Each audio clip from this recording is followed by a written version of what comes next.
सालों पहले पीतल नगर में किशन नाम का एक किसान रहता था।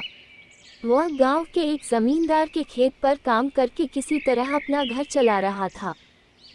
पहले किशन के भी खेत थे, लेकिन उसके पिता के बीमार होने के कारण उसे अपने सारे खेत बेचने पड़े। मजदूरी में मिलने वाले पैसों से पिता का इलाज कराना और घर का खर्च चलाना मुश्किल हो रहा था। वो हर दिन सोचता कि कैसे घर की स्थिति को बेहतर किया जाए। आज भी इसी सोच के साथ किशन सुबह सुबह जमींदार के खेत पर काम करने के लिए निकला। खुदाई करते समय उसकी कुदाल किसी धातु से टकराई और तेज आवाज हुई। किशन के मन में हुआ कि आखिर ऐसा क्या है यहाँ। उसने तुरंत उस हिस्से को खोदा तो वहां से एक बड़ा सा पतीला निकला। पतीला देखकर किशन दुखी हो गया।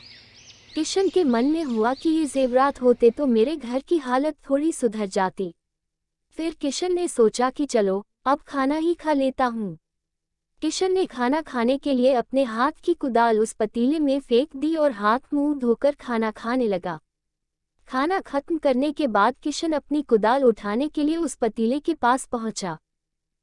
वहां पहुंचते ही किशन हैरान हो गया। उस पतीले के अंदर एक नहीं बल्कि बहुत सारे कुदाल थे। उसे कुछ समझ नहीं आया। तभी उसने अपने पास रखी एक टोकरी को भी उस पतीले में फेंक दिया।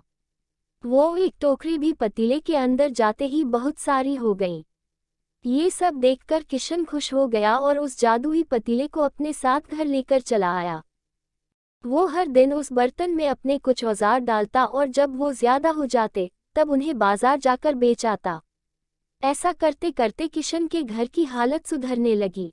उसने इस तरह से बहुत पैसा कमाया और अपने पिता का इलाज भी करवा लिया। एक दिन किशन ने कुछ गहने खरीदे और उन्हें भी पतीले में डाल दिया। वो गहने भी बहुत सारे बन गए। इस तरह धीरे धीरे किशन अमीर होने लगा और उसने जमींदार के यहाँ मजदूरी करना भी छोड़ दिया। किशन को अमीर होते देख जमींदार मोहन को किशन पर शक हुआ। वो सीधे किशन के घर पहुंचा। वहां जाकर उसे जादुई पतीले के बारे में पता चला। उसने किशन से पूछा, तुमने यह पतीला कब और किसके घर से चुराया? डरी हुई आवाज में किशन बोला, साहब, ये पतीला मुझे खेत में खुदाई के समय मिला था। मैंने किसी के घर चोरी नहीं की है। खेत में खुदाई की बात सुनते ही जमींदार ने कहा, यह पतीला जब मेरे खेत से मिला तो यह मेरा हुआ। किशन ने जादुई पतीला न लेकर जाने की बहुत मिन्नतें की, लेकिन जमींदार मोहन ने उसकी एक नहीं सुनी। वो जबरदस्ती अपने साथ वो जादुई पतीला लेकर चला गया। जमींदार ने भी किशन की ही तरह उसमें सामान डालकर उन्हें बढ़ाना शुरू किया। एक दिन जमींदार ने अपने घर में मौजूद सारे गहने एक एक करके उस पतीले में डाल दिए और रातों रात बहुत अमीर हो गया।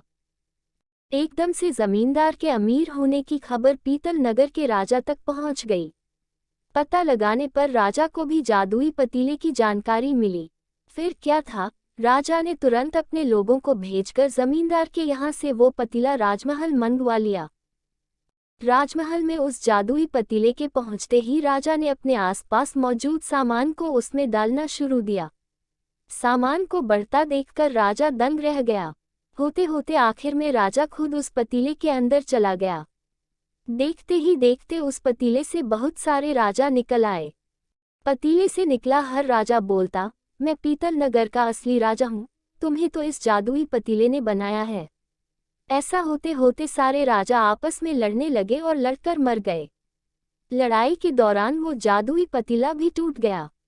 जादुई पतीले के कारण राजमहल में हुई इस भयानक लड़ाई के बारे में नगर में सबको पता चल गया।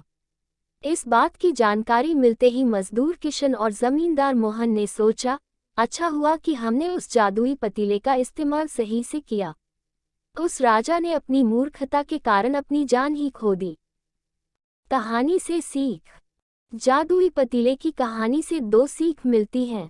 पहली कि मूर्खता का अंत बुरा ही होता है। दूसरी यह कि हर सामान का इस्तेमाल संभल कर करना चाहिए, अति हानिकारक हो सकती है।